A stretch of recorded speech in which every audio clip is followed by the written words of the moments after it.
Education town channel देखने वाले सभी विद्यार्थियों का हार्दिक स्वागत है। जैसे कि हमने पिछली वीडियो में डिस्कस किया था हमारी प्रश्नावली 3.1 के बारे में, और जहां पर हमने 3 इम्पोर्टेंट प्रॉपर्टी पढ़ी थी। किसके बारे में? दो चर वाले रैखिक समीकरण के बारे में। और वो प्रॉपर्टी थी हमारे पास a1/a2 बराबर b1/b2 बराबर c1/c2। दूसरी प्रॉपर्टी थी हमारे पास a1/a2 बराबर है b1/b2 बराबर नहीं है c1/c2। और तीसरी इम्पोर्टेंट प्रॉपर्टी थी हमारे पास a1/a2 बराबर नहीं है b1/b2 के। और मैंने आपको समझा था कल कि हमारे पास a1 a2 b1 b2 ये हमारे पास जो इक्वेशन होती है उनके कोफिशिएंट होते हैं वेरिएबल के, जो हमारे पास a1 और b1 है। अगर ये मेरे पास पहली इक्वेशन है तो मैंने इसके कोफिशिएंट को a1 b1 c1 लिखा, और यदि मेरे पास दूसरी इक्वेशन है तो मैंने इनके कोफिशिएंट को a2 b2 c2 लिखा। जो हमारे पास a1 b1 और a2 b2 होते हैं वो हमारे पास वेरिएबल के कांस्टेंट होते हैं, चर पद के व्यंजक होते हैं, गुणांक होते हैं। यहाँ पर एक वेरिएबल हमारे पास x है, एक वेरिएबल हमारे पास y है। आज हम डिस्कस करेंगे, आज हम चर्चा करेंगे हमारी प्रश्नावली 3.2 के बारे में, जहाँ पर हम 3 इम्पोर्टेंट प्रॉपर्टी का यूज करेंगे और सारे के सारे सवालों को सॉल्व करेंगे। मैं आपको रीजन करवा देता हूँ कि जब हमारे पास इस तरह का केस बने, जब हमारे पास ये कंडीशन होगी, हमारे पास ये स्थिति होगी, जब हमारे पास a1/a2 बराबर होगा b1/b2 और बराबर होगा c1/c2, तब हमारे पास जो रेखाएं बनेगी ग्राफ पेपर पर वह एक दूसरे के संपाती होगी। मतलब कहने की बात है, अगर पहली इक्वेशन के लिए यह लाइन बनती दूसरी लाइन भी क्या होगी, इसके ऊपर ही आएगी। और यदि हमारे पास a1/a2 बराबर हो b1/b2 के बराबर नहीं हो c1/c2 के, तो इस केस के अंदर जो हमारे पास ग्राफ पेपर पर लाइनें बनेगी वो रेल की तरह होगी या पटरी की तरह होगी, जैसे रेल होती है। मतलब जहाँ पर रेलगाड़ी चलती है, रेलगाड़ी के लिए जो रेल होती है, जो पटरी होती है, वो आपस में क्या होती है, पैरेलल होती है, समांतर होती है, कभी नहीं मिलती आपस में। ठीक उसी प्रकार इस सिचुएशन के अंदर भी होगा। और इस सिचुएशन के अंदर हमारे पास जब हम ग्राफ प्लॉट करेंगे तो हमारे पास जो रेखाएं होंगी, लाइनें होंगी, किसी एक पॉइंट पर कट करेंगी, प्रतिच्छेद करेंगी। इस सिचुएशन के अंदर हमारे पास एक हल होगा, इस सिचुएशन के अंदर हमारे पास कोई हल नहीं होगा, और इस सिचुएशन के हमारे पास मैनी अनेक हल होंगे। चलिए अब डिस्कस करते हैं हमारी प्रश्नावली 3.2 के बारे में, और सारी की सारी बातों को इजीली समझते हैं कि किस तरह के सवाल का हल होगा और किस तरह के सवाल का हल नहीं होगा, और हल होगा तो हमें किस तरह से निकालना है। प्रश्नावली 3.2 का हमारे पास पहला सवाल है, निम्न समस्याओं में रैखिक समीकरणों को युग्म बनाइए और उनके ग्राफीय विधि से हल ज्ञात कीजिए। तो चलो डिस्कस करते हैं हम पहले सवाल के पहले पार्ट को, और उसके बाद हम डिस्कस करेंगे इसके दूसरे पार्ट को। तो पहला पार्ट कहता है कि कक्षा x के 10 विद्यार्थियों ने, कक्षा x का मतलब 10वीं कक्षा है, 10वीं कक्षा के 10 विद्यार्थियों ने एक गणित की पहली प्रतियोगिता में भाग लिया। यदि लड़कियों की संख्या लड़कों की संख्या से 4 अधिक है।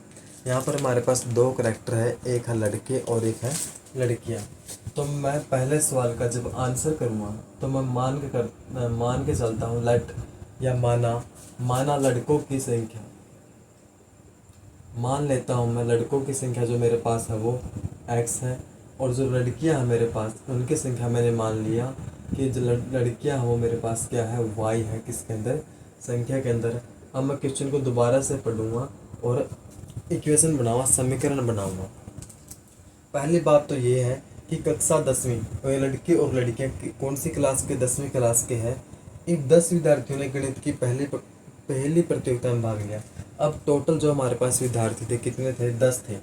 तो लड़के प्लस लड़कियां, इन दोनों को मिलाकर हमारे पास 10 विद्यार्थी थे। तो हमारे पास एक समीकरण, एक रैखिक समीकरण तो ये बन गया। और दूसरा क्या कहता है वो, यदि लड़कियों की संख्या लड़कों की संख्या से 4 अधिक है तो प्रतियोगिता में भाग लिए लड़कों और लड़कियों की संख्या ज्ञात कीजिए। अब दूसरी इक्वेशन देखिए ध्यान से, ये है मेरे पास लड़के और ये है मेरे पास लड़की।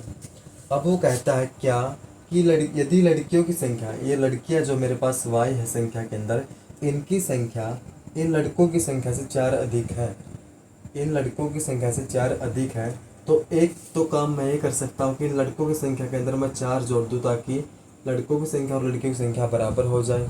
या फिर मैं क्या करूँ, इन लड़कियों की संख्या में से 4 घटा दूँ तो भी मेरे पास क्या होगी, लड़कों और लड़कियों की संख्या बराबर हो जाएंगी और मेरे पास x और y में एक रैखिक समीकरण और बन जाएगा। जब मैं इसको आगे सोल्व करता हूँ, हल करता हूँ, तो मेरे पास y इस साइड आएगा माइनस का इज इक्वल टू माइनस का 4। ये मेरे पास इक्वेशन नंबर 2। कल मैंने आपको 3 मेथड बताए थे। एक था हमारे पास प्रतिस्थापन विधि जिसे हम सब्स्टिट्यूशन मेथड भी कहते हैं। दूसरा था हमारे पास विलोपन विधि जिसे हम एलिमिनेशन मेथड भी कहते हैं। तीसरा था हमारे पास वज्र गुणन विधि जिसे हम क्रॉस मल्टीप्लिकेशन मेथड भी कहते हैं।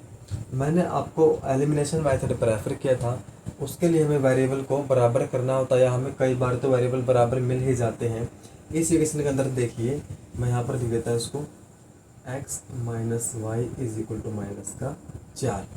अब यहाँ पर x के कोफिशिएंट बराबर है, गुणांक बराबर है, और y के भी बराबर है। यहाँ पर y प्लस का, यहाँ पर y माइनस का है। तो मैं सिंपल क्या करूँगा, पहली इक्वेशन के अंदर दूसरी इक्वेशन जोड़ दूंगा। जोड़ने पर क्या होगा, ये प्लस का y, ये माइनस का y कैंसल, x और x 2x, और 10 में से 4 गया क्योंकि 4 माइनस का और 10 प्लस का, तो मेरे पास बचे 6। और x की वैल्यू आ गई मेरे पास 2 एकम 2 2 दिया 6। जो x है उसकी वैल्यू है मेरे पास 3, और जो x है मेरे पास क्या है, लड़कों की संख्या है।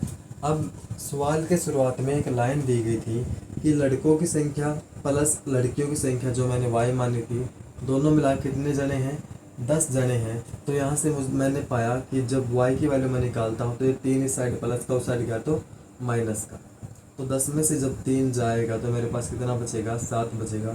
इसके अंदर कोई खास कैलकुलेशन की ज़रूरत भी नहीं थी क्योंकि अगर दोनों मिला के 10 हैं और वह 10 में से 3 लड़के हैं तो वो लड़कियाँ कितनी आएगी, 10 माइनस 3 7 ही आएंगी। अब हम चेक करते हैं कि हमने जो आंसर निकाला है वो सही है या गलत है।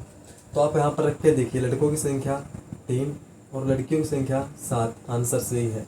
लड़कों की संख्या 3 और लड़कियों की संख्या 7, माइनस 7 में 3 घटाओगे तो माइनस का 4 ही बचेगा।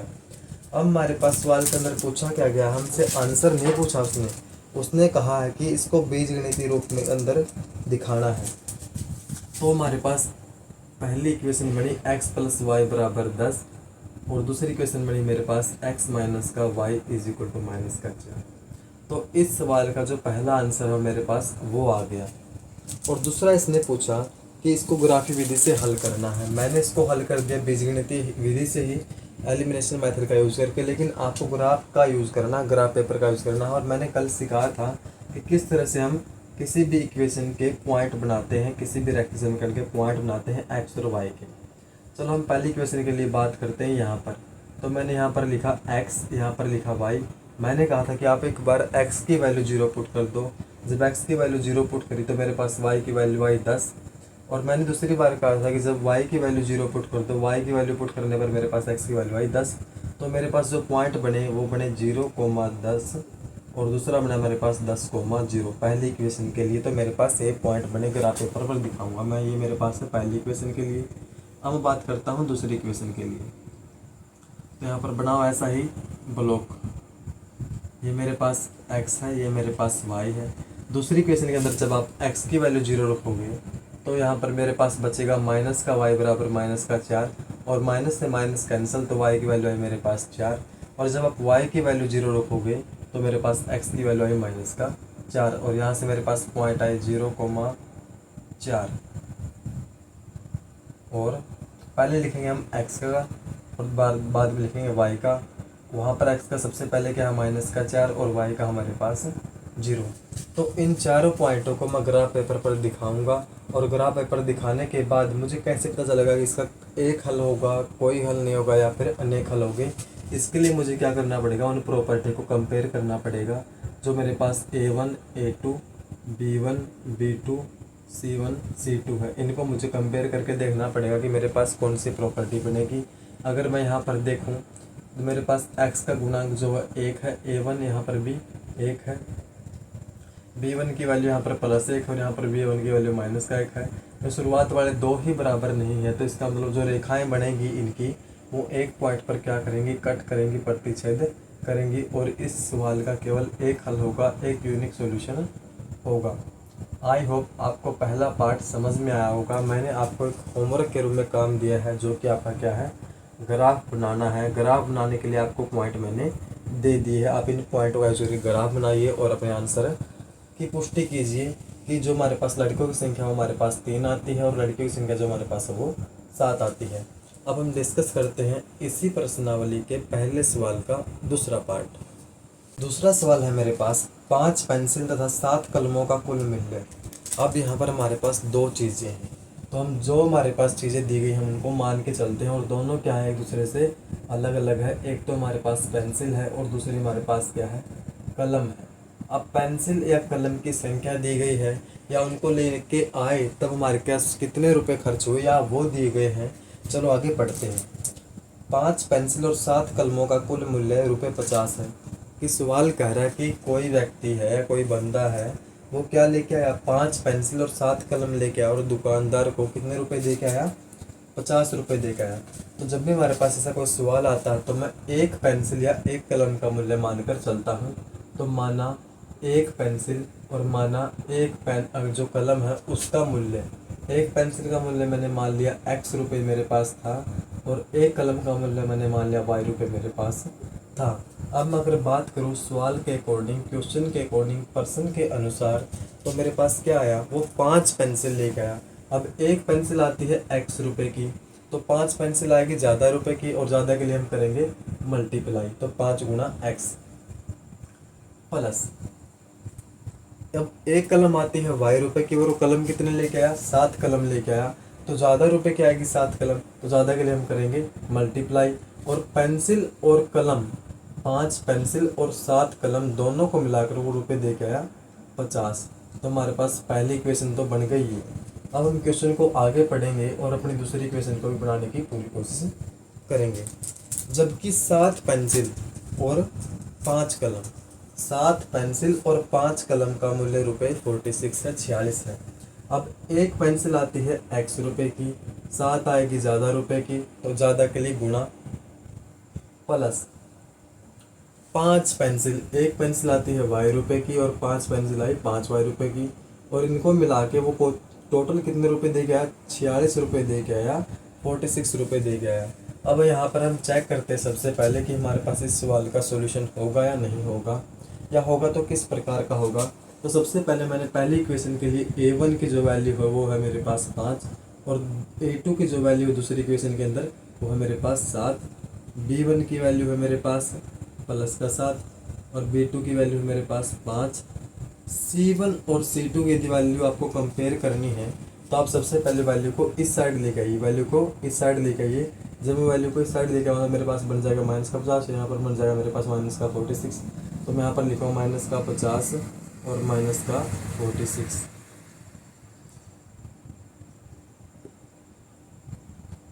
तो जो मेरे पास c1 की वैल्यू है वो आई मेरे पास -50, और c2 की जो वैल्यू है मेरे पास आई -46। जब भी आपको c1 और c2 की वैल्यू कंपेयर करनी हो तो सबसे पहले इक्वेशन को 0 के बराबर करना है, यहाँ पर सारी वैल्यू हमें लेके आनी है।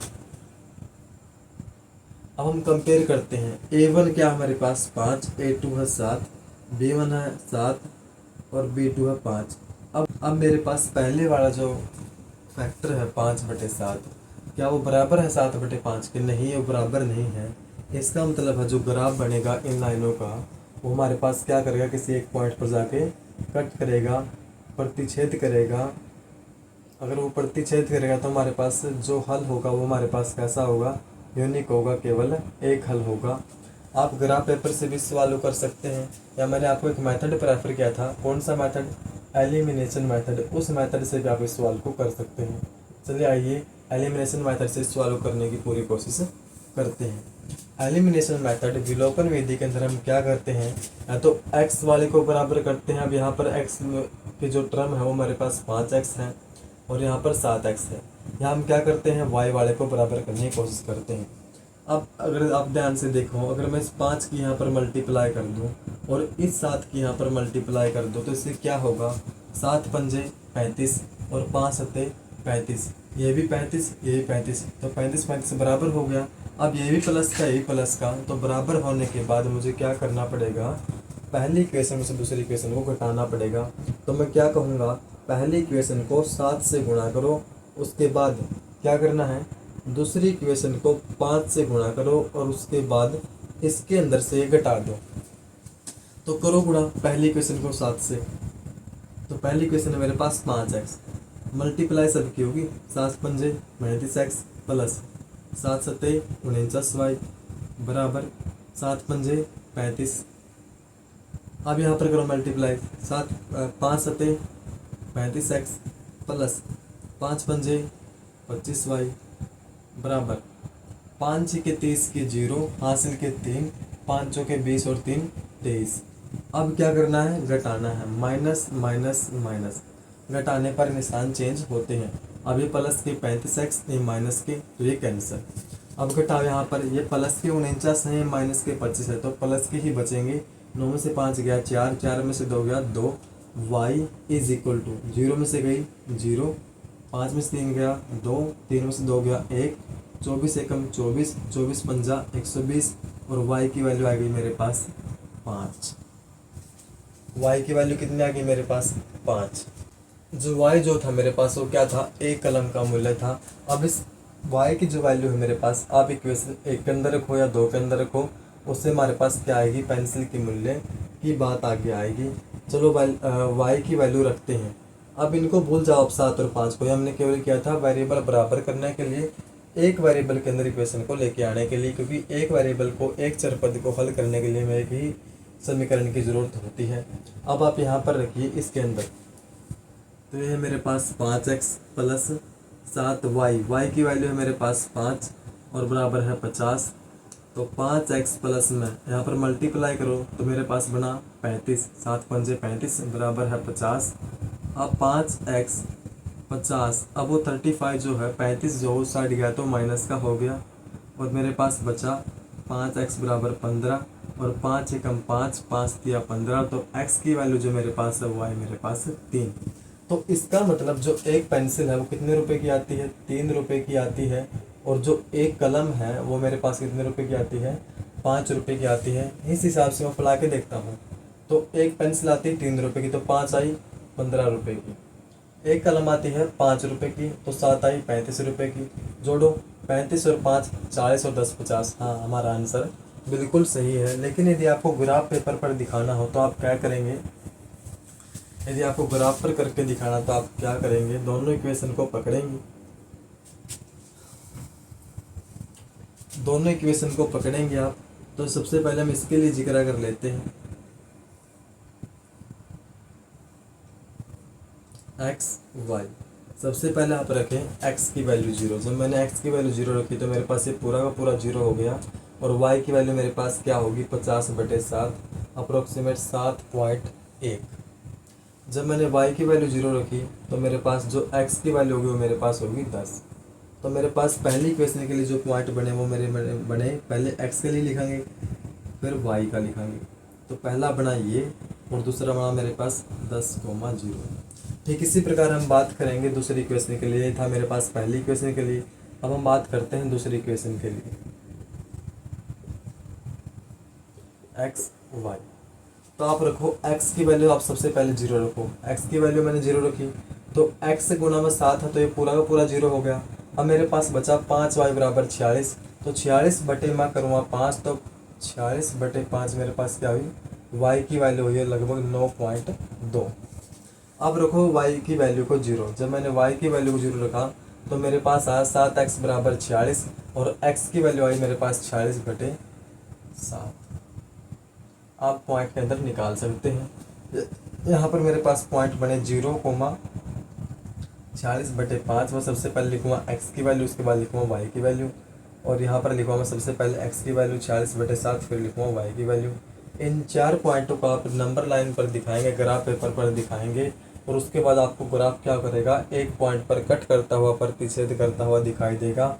ज़रूरी नहीं कि मैंने पहले क्वाड्रेंट के अंदर दिखाया है, ये किसी भी क्वाड्रेंट के अंदर हो सकता है। हमारे पास ग्राफ पेपर के अंदर 4 क्वाड्रेंट होते हैं। कब, जब हमारे पास x एक्सिस और y एक्सिस बन जाती है। तो ये कहीं पर भी बन सकता है, ज़रूरी नहीं कि पहले ही भाग में बने।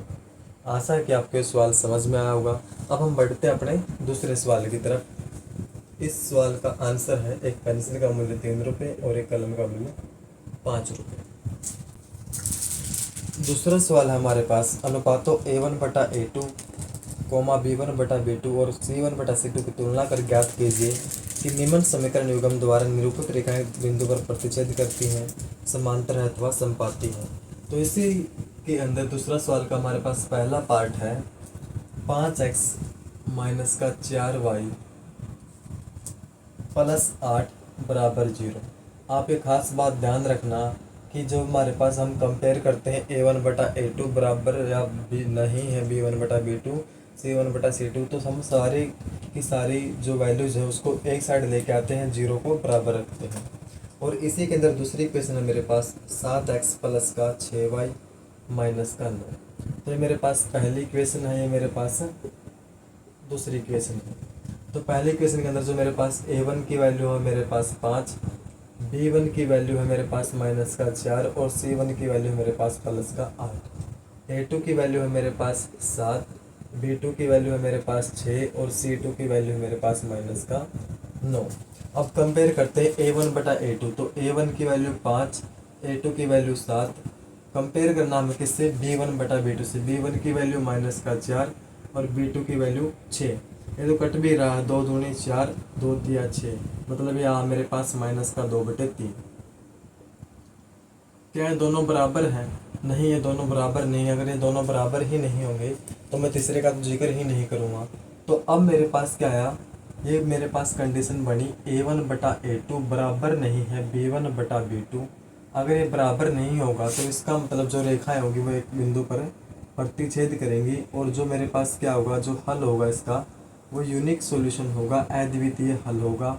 और जो समीकरण होगा मेरे पास वो कैसा होगा, संगत होगा।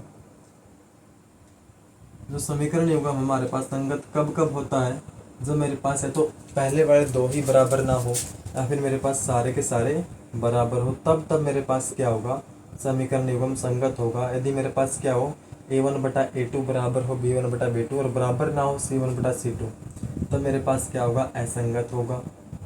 इस सिचुएशन के अंदर भी संगत होगा और इस सिचुएशन के अंदर भी क्या होगा, मेरे पास समीकरण युग्म संगत होगा। तो ये बात आप ध्यान रखें कि समीकरण युग्म कब संगत होगा, जब या तो शुरुआत वाले दो ही बराबर ना हो या फिर सारे के सारे बराबर हो। यदि मेरे पास इस तरह कुछ बन रहा है तो मेरे पास समीकरण युग्म असंगत होगा, रेखाएं समांतर होगी और कोई हल नहीं होगा, कोई सॉल्यूशन नहीं होगा, नो सॉल्यूशन। अब हम डिस्कस करते हैं दूसरे पार्ट को, दूसरे सवाल की। ये रहा मेरे पास दूसरा सवाल। इसके अंदर क्या है, A1 की वैल्यू है 9। A1 क्या होता है, मेरे पास x का गुणांक होता है। B1 की वैल्यू है 3। B1 क्या होता है, y का गुणांक होता है। और C1 क्या होता है, मेरे पास कांस्टेंट टर्म होता है। एक बात आपको ध्यान रखनी, जब आप कंपेयर करते हैं इन वैल्यूज़ को, तब मेरे पास सारी इक्वेशन की जो वैल्यूज़ है एक साइड हो और वो किसके बराबर हो, 0 के बराबर हो। इस तरह की नहीं होनी चाहिए कि मेरे पास 9x प्लस का 3y बराबर 12, इस तरह की नहीं होनी चाहिए। 12 इस साइड लेके बराबर 0 होना चाहिए, तब हमारे पास ये सही माना जाएगा। ये मेरे पास पहली इक्वेशन थी तो मैंने 1 1 1 करके वैल्यू लिख दी। ये मेरे पास दूसरी इक्वेशन है तो इसकी वैल्यू लिखेंगे A2 की फॉर्म में। A2 की वैल्यू है 18, क्योंकि A क्या होता है, x का गुणांक होता है। तो दूसरी इक्वेशन के लिए A2 क्या है, 18, और B2 क्या है, y का जो गुणांक है मेरे पास क्या है, 6 है, और C2 दूसरी कॉन्स्टेंट टर्म क्या है, 24 है। अब कंपेयर करते हैं A1/A2। A1 की वैल्यू 9, A2 की वैल्यू 18, B1 की वैल्यू 3, B2 की वैल्यू 6। कंपेयर करो, 9 एकम 9, 9 दूनी 18, 3 एकम 3, 3 दूनी 6। शुरुआत वाले दो बराबर तो हम तीसरे की ओर भी बढ़ेंगे, चेक करेंगे। C1 की वैल्यू है 12 और C2 की वैल्यू है 24, तो 12 एकम 12, 12 दूनी 24। तो हमारे पास क्या आया, 1/2 बराबर है 1/2 बराबर है 1/2। इसका मतलब क्या, हमारे पास समीकरण युग्म जो है वो हमारे पास क्या होगा, संगत होगा।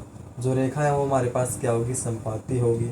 और जो सॉल्यूशन है हमारे पास, वो हल है जो हमारे पास वो क्या होंगे, अनेक हल होंगे। संपाती का मतलब है पहली लाइन का अगर इक्वेशन अगर आप इसको तो इस तरह का, दूसरी लाइन का इसके ऊपर को ही आएगा। तो ये तीन बातें आपको पता होनी चाहिए कि समीकरण युग्म संगत है, रेखाएं संपाती है और अनेक हमारे पास इस तरह की इक्वेशन के लिए होंगे। आई आप आपको ये भी समझ में आएगा। हम डिस्कस करते हैं इसके तीसरे पार्ट को। ये रहा आपका तीसरा पार्ट। चलो, मैंने पहली बात आपको ये बताई थी कि सबसे पहले आपको चेक करना है कि इक्वेशन की सारी वैल्यू एक साइड है और वो किसके बराबर है, 0 के बराबर। हाँ, बराबर है। ये हमारे पास पहली इक्वेशन दी है, ये हमारे पास दूसरी इक्वेशन है।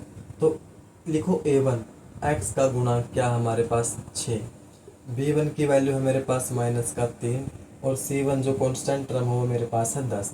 दूसरी इक्वेशन में a2 x का गुणांक 2 है, b2 जो हमारे पास y का गुणांक होता है और y का गुणांक यहाँ पर मुझे कुछ दिख नहीं रहा, तो इसका मतलब यहाँ पर क्या है, 1 है, जो कि मेरे पास क्या है माइनस का, और c2 दूसरी कांस्टेंट टर्म है मेरे पास 9।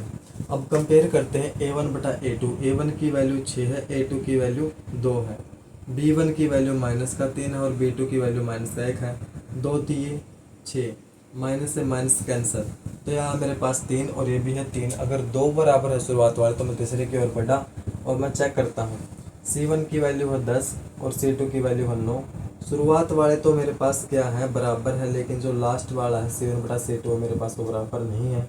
आप यहाँ पर एक लिख सकते हैं, आत्मा को शांति मिलेगी।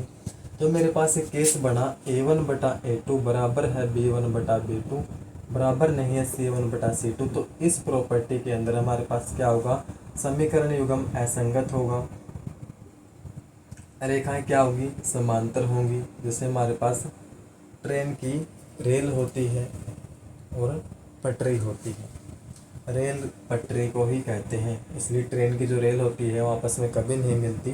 तो वैसे ही जब हम इसका ग्राफ बनाएंगे तो जो इसकी लाइनें आएंगी या इस तरह आए या इस तरह आए, वो आपस में कभी नहीं मिलेंगे, एक डिस्टेंस पे रहेंगे, इक्वल डिस्टेंस पे, यहाँ पर भी यहाँ पर भी। तो इसका समीकरण युग्म जो है वो मेरे पास असंगत होगा, रेखा मेरे पास क्या होगी, समांतर होगी, और इस तरह के सवाल के लिए मेरे पास कोई हल नहीं होगा। तो दूसरे सवाल के 3 पार्ट थे और तीनों पार्ट के अंदर हमने तीनों प्रॉपर्टी का गहन अध्ययन किया कि कब रेखाएं प्रतिच्छेद करती है। अगर रेखाएं प्रतिच्छेद करती हैं तो समीकरण युग्म संगत होता है और हमारे पास अद्वितीय हल होता है, यूनिक सॉल्यूशन। दूसरी प्रॉपर्टी के अंदर हमने अध्ययन किया, दूसरे सवाल का जो दूसरा पार्ट था उसके अंदर हमारे पास तीनों रेशो बराबर आए थे। अगर तीनों रेशो बराबर आए तो समीकरण युग्म संगत है और रेखाएं क्या है, संपाती है, और हमारे पास अनेक हल होंगे। और तीसरे पार्ट के अंदर हमारे पास क्या आया कि शुरुआत वाले दो तो बराबर है, तीसरा बराबर नहीं है। तो इसके अंदर हमारे पास क्या होगा, समीकरण युग्म असंगत होगा, रेखाएं समांतर होगी और कोई हल हमारे पास नहीं होगा। आई होप आपको दूसरा सवाल समझ में आया होगा, वो भी अच्छे से। अब हम डिस्कस करते हैं तीसरे सवाल को। तीसरे सवाल के अंदर हमें दिया गया है अनुपातों a1 बटा a2, b1 बटा b2 और c1 बटा c2 की तुलना कर ज्ञात कीजिए कि निम्नलिखित समीकरणों के युग्म संगत है या असंगत है।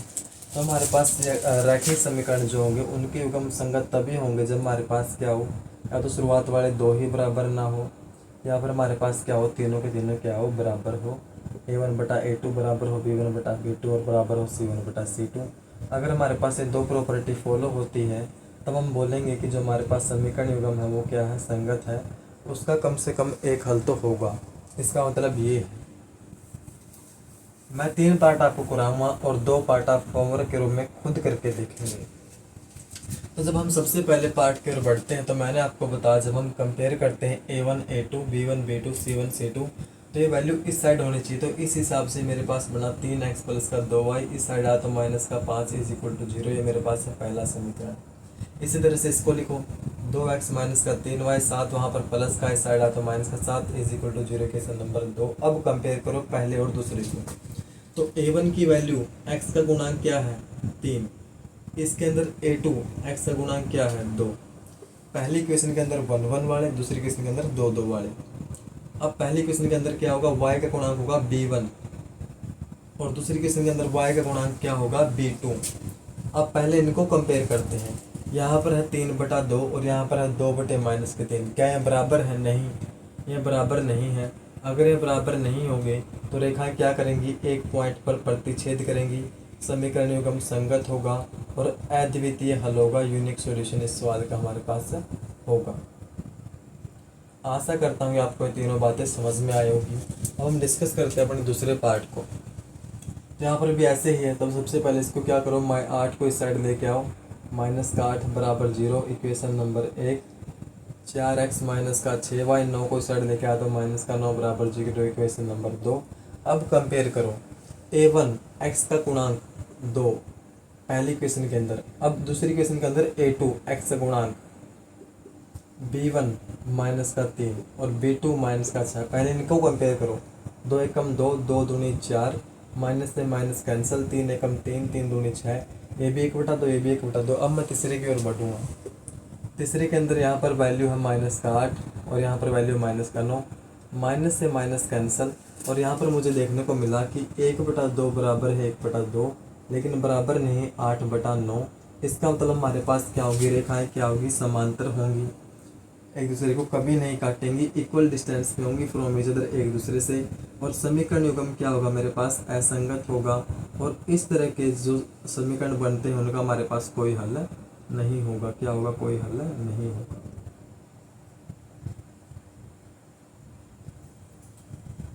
अब हम डिस्कस करते हैं अपना लास्ट पार्ट इस सवाल का, जो कि मेरे पास है थर्ड पार्ट। तो इसके अंदर भी ऐसे ही लिखा गया है। तो सबसे पहले आप लिखो 3/2x प्लस 5/3y माइनस का 7 बराबर 0। यहाँ पर लिखना है, यहाँ पर लिखो आप इसको इक्वेशन 1 मान, 9x माइनस का 10y, इस साइड आता माइनस का 14 इज इक्वल टू 0 बराबर इक्वेशन नंबर 2। a1 हमारे पास क्या है, x का गुणांक 3/2, 3/2 को डिवाइड करना है हमें किससे, a2 से। a2 की वैल्यू क्या है हमारे पास, 9।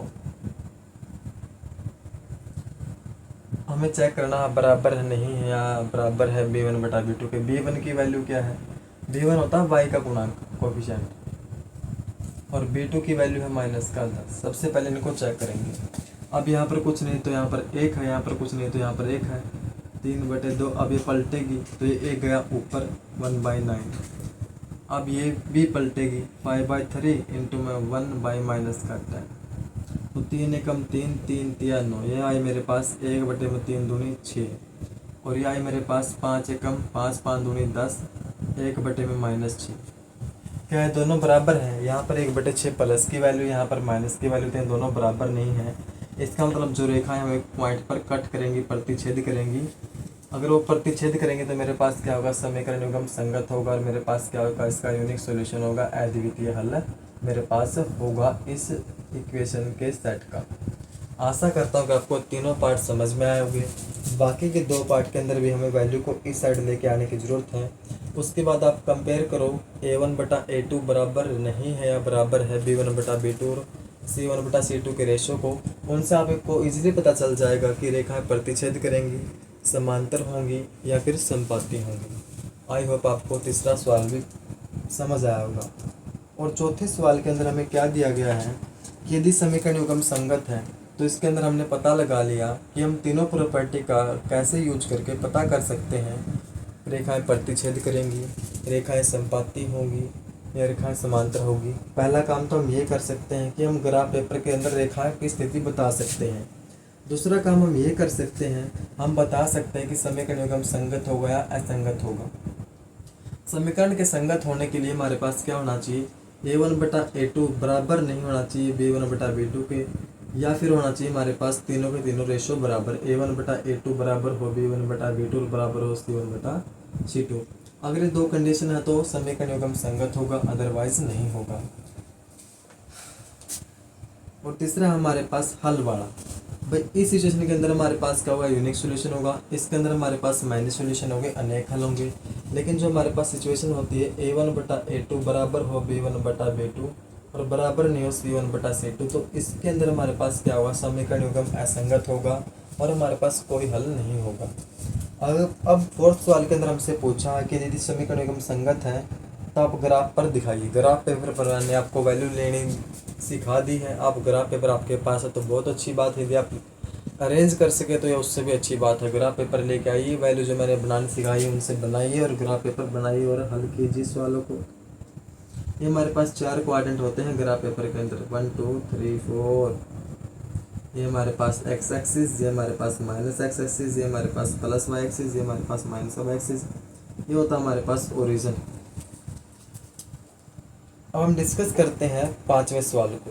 4th सवाल करना है आपको, केवल ग्राफ ही बनाना है, संगत या है संगत, तो हमने तीसरे सवाल के अंदर पढ़ लिया। हम किस तरह से पता कर सकते हैं। पांचवा सवाल है हमारे पास, एक आयताकार बाग। सबसे पहले जो बाग है वो क्या हमारे पास आयताकार है। एक एक बात को नोटिस करते चले जाइए, आपको मैथ इजीली समझ में आ जाएगा। एक आयत क्या होता है हमारे पास, एक ऐसी आकृति होती है जिसकी आमने सामने की भुजाएं बराबर होती है।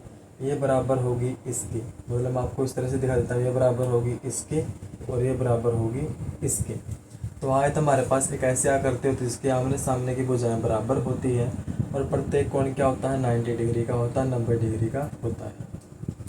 अब मेरे पास क्या है, एक आयताकार बाग है जिसकी लंबाई चौड़ाई से 4 मीटर अधिक है और अर्ध परिमाप के बारे में इसके बताया है। अब हम पढ़ रहे हैं चैप्टर दो चर वाले रैखिक समीकरण। तो हमारे पास एक आयत के अंदर दो चीज़ें होती है, एक होती है उसकी लंबाई, दूसरी होती है उसकी चौड़ाई। तो हम मान के चलते हैं, क्या मान के चलते हैं, माना जो आयताकार बाग है उसकी लंबाई हमने मान ली x मीटर, हमारे पास उसकी लंबाई है और उसकी चौड़ाई हम मान के चलते हैं y मीटर हमारे पास, क्योंकि हम पढ़ रहे हैं दो चर वाले रैखिक समीकरण और यहाँ पर लंबाई चौड़ाई दोनों अलग चीज़ें हैं, उनके अंदर कोई रिलेशन भी नहीं बताया गया कि हम रिलेशन बनाएं। अब मैंने माना कि लंबाई है x मीटर और चौड़ाई है y मीटर। यहाँ पर मैं आपको बता दूँ परिमाप के बारे में। परिमाप का मतलब होता है बाहर बाहर वाले घेरे की लंबाई। मान लेते हैं मैंने यहाँ से चलना शुरू किया, मैं यहाँ गया, यहाँ गया, यहाँ गया, यहाँ गया, उसके बाद यहाँ यहाँ यहाँ, ऐसा करते करते मैं इसको बिल्कुल बाहर को घूम गया। तो जितनी डिस्टेंस मैंने इसके बाहर को कवर करी वो मेरे पास क्या होता है, आयत का परिमाप होता है। अब अगर मैं लेंथ को L लिखूँ और ब्रेथ को B लिखूँ तो इस हिसाब से सबसे पहले मैंने L कवर की, उसके बाद मैंने B कवर की, उसके बाद मैंने फिर L कवर की, क्योंकि आयत के अंदर आमने सामने की भुजाएं बराबर होती हैं, और उसके बाद फिर मैंने B कवर की। इस हिसाब से मेरे पास दो बार मैंने लंबाई को कवर किया और दो बार मैंने चौड़ाई को कवर किया, दो आ मेरे पास कॉमन, इसका मतलब L+B। तो जो पारक है आयताकार है अगर, तो उसका जो परिमाप होगा हमारे पास क्या होगा, 2 गुना लंबाई और चौड़ाई के जोड़ का। लेकिन यहाँ पर हमें जिक्र किया गया किसका, अर्ध परिमाप का जिक्र किया है। अर्ध का मतलब होता है आधा, हमसे केवल आधे परिमाप के बारे में पूछा है। अब आधे परिमाप का मतलब क्या है कि मैं तो केवल यहाँ तक ही गया, अब यहाँ तक अगर मैं गया तो मैंने यहाँ पर की L कवर, उसके बाद की B कवर। या आप ऐसा भी कह सकते हैं कि पूरे पार्क का परिमाप होता है इतना, तो आधे का होगा आधा, 2 से 2 कैंसिल, मेरे पास कितना आया L+B। सॉरी यहाँ पर मैंने मल्टीप्लाई का निशान लगा दिया था, L+B। अब अगर मैं यहाँ पर बात करूँ सवाल के अकॉर्डिंग, तो मैंने लंबाई को माना है x और चौड़ाई को माना है y। प्रश्न के अनुसार लंबाई मैंने मानी है x और चौड़ाई मैंने मानी है y। तो x+y ये है मेरे पास आधा परिमाप, जो कि मेरे पास क्या है 36 है। तो पहली इक्वेशन तो ये बन गई मेरे पास। दूसरी देखो, लंबाई जो है, ये लंबाई क्या है x और चौड़ाई क्या है मेरे पास y। जो लंबाई क्या है चौड़ाई से 4 मीटर अधिक है। और एक खास बात क्या है, इस की जो आयताकार बाग है इसकी लंबाई जो मैंने x मानी है इस चौड़ाई y से 4 मीटर ज़्यादा है। तो मैंने बराबर करने के लिए क्या किया, इस चौड़ाई के अंदर 4 जोड़ दिया, तो मेरे पास क्या हुआ, लंबाई के बराबर हो जाएगी या हाँ हो जाएगी सर। अब x इस साइड आता है माइनस का y बराबर 4, तो ये मेरे पास बनी दूसरी इक्वेशन, क्या बनी, x माइनस का y बराबर 4, इक्वेशन नंबर 2।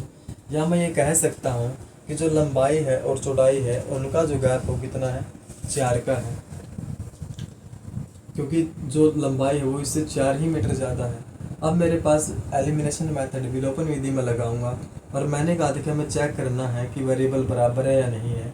यहाँ पर x के वेरिएबल बराबर है तो मुझे यहाँ पर घटाना होगा, घटाने पर इंसान चेंज होगी, उसके बाद ये प्लस का माइनस का कैंसिल होगा। लेकिन मैं क्यों घटाऊँ जब मुझे मिल रहा है जोड़ने पर ही, ये प्लस का y है माइनस का y। अगर मैं इस इक्वेशन को जोड़ दूँ तो कोई निशान चेंज नहीं होगा, ये प्लस का y माइनस का y कैंसिल हुए, x 2x बराबर है 36 और 4 40, 2 से काटूँगा तो 20 बार। तो x की वैल्यू आई मेरे पास 20। x में क्या थी मेरे पास, आयताकार पारक की लंबाई थी। अब इस 20 को आप इक्वेशन 1 के अंदर रखो या 2 के अंदर रखो, आपकी श्रद्धा है। तो मैंने रखा इक्वेशन 1 के अंदर, तो 20 प्लस वाई बराबर 36। तो y बराबर 36, जब ये 20 उस साइड गया तो ये हुआ माइनस का, और y की वैल्यू आई मेरे पास 606, 3 में से 2 गया 1, तो y की वैल्यू आई मेरे पास 36। आप जोड़ सकते हैं 20 प्लस 16, क्योंकि जो मेरे पास अगर 20 और 16 को मैं जोड़ता हूँ तो मेरे पास क्या होगा, पार का आधा परिमाप होगा, आधे जो चक्कर हम उसको लगा चुका होगा इसको, या इस साइड का आधा इस साइड का आधा, तो आधा जो परिमाप हो मेरे पास क्या होगा 20 प्लस 16 36 होगा। ये इक्वेशन को सेटिस्फाई करता है, तो इसका मतलब इनका ये आंसर बिल्कुल सही है। आई होप आपको ये सवाल समझ में आया होगा। और एग्ज़ाम पॉइंट ऑफ व्यू से मेरे सवाल जो है मेरे पास क्या है, एग्ज़ाम पॉइंट ऑफ व्यू से सवाल बहुत ही इम्पोर्टेंट है। कृपया करके इस तरह के सवालों का खास कर ध्यान रखें। अब हम डिस्कस करते हैं, इसके 2 सवाल हमारे पास रहते हैं, एक छठा और एक सातवां। छठे को डिस्कस करते हैं सबसे पहले, उसके बाद डिस्कस करेंगे सातवें के बारे में। क्वेश्चन नंबर 6, जिसके अंदर मुझसे पूछा गया कि एक रैखिक समीकरण है। रैखिक समीकरण इसने दिया है मुझे 2x प्लस का 3y माइनस का 8 बराबर 0। इसको मैं 3 जगह लिख लेता हूँ। एक बार यहाँ पर मैंने लिख लिया 2x प्लस का 3y माइनस का 8 इज इक्वल टू 0, और एक बार यहाँ पर भी लिख देता हूँ 2x प्लस का 3y माइनस का 8 इज इक्वल टू 0। क्यों लिखा है, क्योंकि इसने इसके बारे में 3 बातें पूछी हैं कि हमें एक ऐसा समीकरण इसके नीचे लिखना है कि जहाँ पर क्या हो, पहले पार्ट के अंदर क्या हो कि रेखाएं एक दूसरे पर प्रतिच्छेद करें। और मुझे पता है कि रेखाएं कब प्रतिच्छेद करती है, जब a1 बटा a2 इनका रेशो बराबर ना हो b1 बटा b2 के। अब आप यहाँ पर लिख सकते हैं 4x, अब इनको काटेंगे तो आएगा 1/2, लेकिन वो इनके बराबर नहीं होना चाहिए। यहाँ पर मैं 6 नहीं लिख सकता, क्योंकि 3/6 अगर मैंने लिखा तो 1/2 हो जाएगा, और ये भी 1/2। तो यहाँ पर मैं कुछ भी नंबर लिख दूंगा जिससे दोनों बराबर ना हो। अब यहाँ पर मैं कुछ लिखूँ कोई फ़र्क नहीं पड़ता। अब ये शुरुआत वाले 2 बराबर नहीं होंगे, तो इसका मतलब क्या होगी, रेखाएं प्रतिच्छेद करेंगी, समीकरण एकदम संगत होगा और अद्वितीय हल होगा। अब रेखाएं समांतर हो, इसका मतलब शुरुआत वाले 2 बराबर होंगे, तो इसका डबल लिख दिया मैंने यहाँ पर, इसका डबल लिख दिया मैंने यहाँ पर, और इसका मैंने डबल लिखने के बजाय लिख दिया 9, 10, 11, 12, 13, 14, 15, लेकिन 16 नहीं लिखूँगा। 16, 16 की 17, 18, 19, 20, 21, 22, 23, 24 कुछ भी लिख दूँगा। अब यहाँ पर मैंने रेशो लिया 2/4, 3/6 माइनस का 8 माइनस का 9, तो 1/2, 1/2 ये तो बराबर है। a1 बटा a2 बराबर आया b1 बटा b2 बराबर ना आया c1 बटा c2 के। तो इस केस के अंदर हमारे पास क्या होगी, जो रेखा में होगी क्या होगी, समांतर होगी, समीकरण एकदम असंगत होगा, और हमारे पास कोई हल नहीं होगा। अब क्या है, रेखाएं संपाती होगी तो तीनों के डबल लिख दो, 2 का डबल 4, 3 का डबल 6 और इसका डबल 16, और निशान कैसा माइनस का। अब करो कंपेयर 2/4, 3/6 माइनस का 8 माइनस का 16, 1/2, 1/2 माइनस से माइनस कैंसिल, 1/2, तो 1/2, 1/2, 1/2 तीनों बराबर है। तो इसके अंदर हमारे पास क्या हुआ, रेखाएं क्या होगी, संपाती होगी, समीकरण युग्म क्या होगा, संगत होगा, और हल कैसे होंगे, हमारे पास अनेक हल होंगे। तो ये था हमारे पास छठा सवाल। 6 सवाल। लेकिन जिस विद्यार्थी को अगर ये तीनों प्रॉपर्टी समझ में आ जाती है वो इजीली से इक्वेशन बना सकता है। MCQ के लिए ये इम्पोर्टेंट क्वेश्चन है, 1 मार्क्स के लिए। आशा है इस पर 1 मार्क्स क्वेश्चन बन सकता है, आपसे एग्जाम के अंदर पूछ सकता है। तो हम डिस्कस करेंगे अपने लास्ट सवाल को, जो कि इस एक्सरसाइज का इम्पोर्टेंट सवाल है और हिम्मत रखता है एक बड़े क्वेश्चन के रूप में आने की। आएगा तो बड़ा क्वेश्चन ही आएगा, छोटा तो नहीं आएगा। चलो डिस्कस करते हैं। यहाँ पर हमारे पास 2 समीकरण दे रखे हैं। पहला है x माइनस का y plus 1 is equal to 0, और दूसरा मेरे पास 3x प्लस का 2y माइनस का 12 इज इक्वल टू 0। हमें क्या करना है, इन दोनों समीकरणों से ग्राफ खींचना है, और उस ग्राफ खींचने के बाद x अक्ष और इन रेखाओं से बने x अक्ष और इन रेखाओं से बने जो लाइनें आएंगी इन दोनों इक्वेशन की बने त्रिभुज के शीर्षों के निर्देशांक ज्ञात कीजिए और त्रिभुजाकार पटल को छायांकित कीजिए। तो सबसे पहले हम यहाँ पर ब्लॉक बनाते हैं x और y का। यहाँ पर हम क्या करते हैं, पहली इक्वेशन के अंदर x की वैल्यू 0 पुट करते हैं। x की वैल्यू 0 जैसे हमने पुट की हमारे पास क्या हो गया, 0 माइनस का वाई, जो प्लस का 1 उस साइड गया तो माइनस का 1, ये 0 तो कुछ नहीं कहेगी, अब माइनस से माइनस कैंसिल, वाई की वैल्यू आई हमारे पास 1। अब हमने क्या किया, y की वैल्यू को 0 पुट कर दिया। y की वैल्यू जब हमने 0 पुट की तो प्लस का 1 है, उस साइड जाएगा तो माइनस का 1, तो इसका मतलब x की जो वैल्यू हमारे पास आई माइनस का 1। तो यहाँ से मेरे पास वैल्यू आई 0 1 और माइनस का 1 0। अब हम बात करते हैं इसके लिए, दूसरी के लिए। क्या मेरे पास 3x प्लस का 2y माइनस का 12। यहाँ पर बनाओ एक ब्लॉक, यहाँ पर मेरे पास ये x, यहाँ पर y। सबसे पहले x की वैल्यू को 0 रखो। जब मैं x की वैल्यू को 0 रखूँगा तो मेरे पास ये तो पूरा का पूरा 0। अब मेरे पास बचा 2y माइनस का 12 इज इक्वल टू 0। ये 12 उस साइड जाएगा तो ये हो जाएगा प्लस का। अब 2 से काटो, 2 एकम 2, 2 छिके 12, तो y की वैल्यू है मेरे पास 6।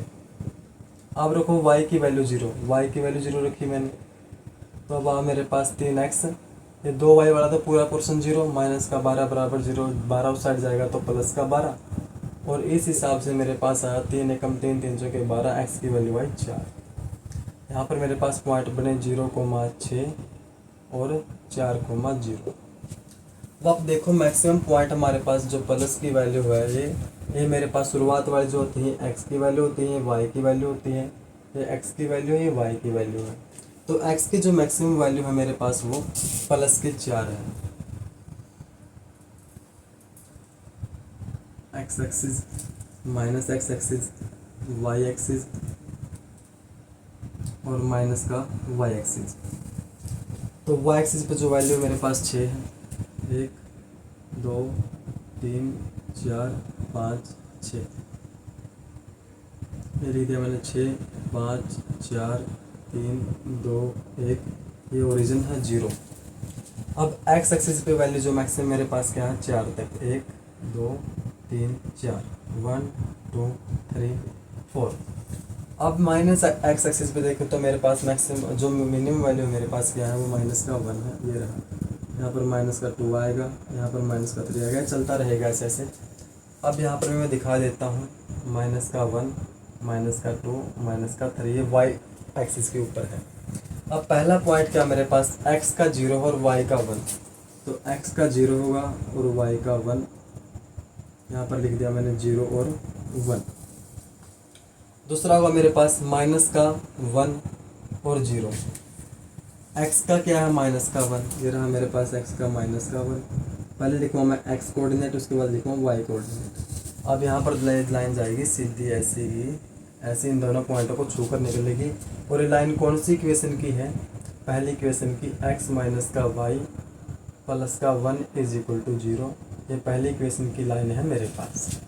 अब हमारे पास दूसरी इक्वेशन थी 3x प्लस का 2y माइनस के 12, उसके कोऑर्डिनेट है मेरे पास 0,6। ये शुरुआत वाली वैल्यू है मेरे पास x की, ये रहा 0, y की वैल्यू 6 है मैक्सिमम, यहाँ पर लिख दिया, ये डॉट कर दिया। पहले x की वैल्यू लिखो, उसके बाद y की।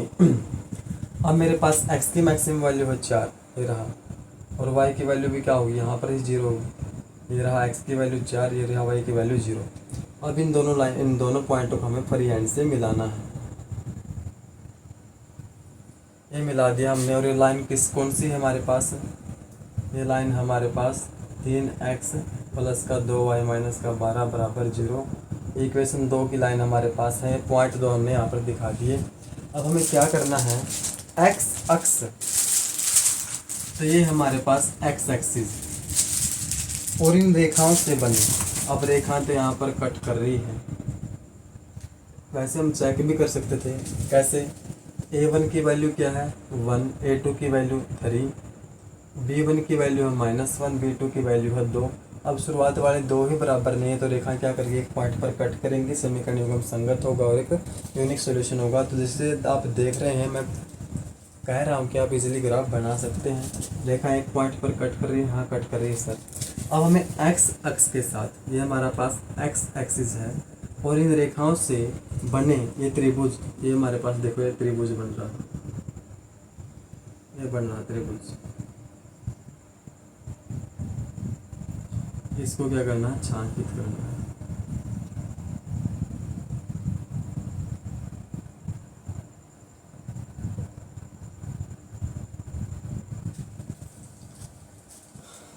तो ये आ गया हमारे पास आंसर। और इसने कुछ पूछा है, उसने पूछा कि त्रिभुज के शीर्षों के निर्देशांक ज्ञात कीजिए। अब यहाँ पर कट करी थी तो यहाँ पर इसके निर्देशांक ज्ञात करने हैं इस पॉइंट के, और शीर्ष है त्रिभुज के ये इस पॉइंट के, और ये है इस पॉइंट के। ये पॉइंट क्या है हमारे पास, कट कर रहा है। तो आप इन दोनों इक्वेशन को सोल्व करेंगे। पहली इक्वेशन थी हमारे पास x माइनस का y बराबर का -1, और दूसरी इक्वेशन हमारे पास 3x प्लस का 2y माइनस का 12 था, उस साइड गया तो प्लस का 12। अब करते हैं पहली को 3 से गुणा। पहली को 3 से गुणा की तो मेरे पास आया 3x माइनस का 3y बराबर माइनस का 3। इनको घटा दो आपस में, माइनस माइनस माइनस, ये कैंसिल, माइनस का 5y माइनस का 15, माइनस से माइनस कैंसिल, y की वैल्यू आई मेरे पास 3। तो इस पॉइंट के लिए y की वैल्यू आई मेरे पास 3। अब आप निकालो x की वैल्यू। x की वैल्यू के लिए आप y की वैल्यू कौन सी इक्वेशन के अंदर रखें, तो चलो मैं इसके अंदर ही रखता हूँ 3, x माइनस का y की वैल्यू आई 3 प्लस का 1 बराबर 0 है। तो x माइनस का 3 प्लस का 1 माइनस का 2 बराबर 0, जब वो 2 साइड जाएगा तो प्लस का, तो ये मेरे पास आ गया 2। तो यहाँ पर ये जो त्रिभुज के निर्देशांक जो होंगे मेरे पास वो क्या होंगे, 2,3। एक पॉइंट इसको नाम देते हैं ए बी सी, नाम दे देते हैं। जो ए है वो उसकी ये होगी, जो बी है वो है मेरे पास -1,0, और सी है जो मेरे पास वो क्या है 4,0। Answer the question. I hope आपको समझ में आया होगा। नेक्स्ट एक्सरसाइज करेंगे हम 3.3। अगर वीडियो अच्छा लगे तो प्लीज़ लाइक कीजिए, शेयर कीजिए और एक प्यारा सा कमेंट भी कीजिए।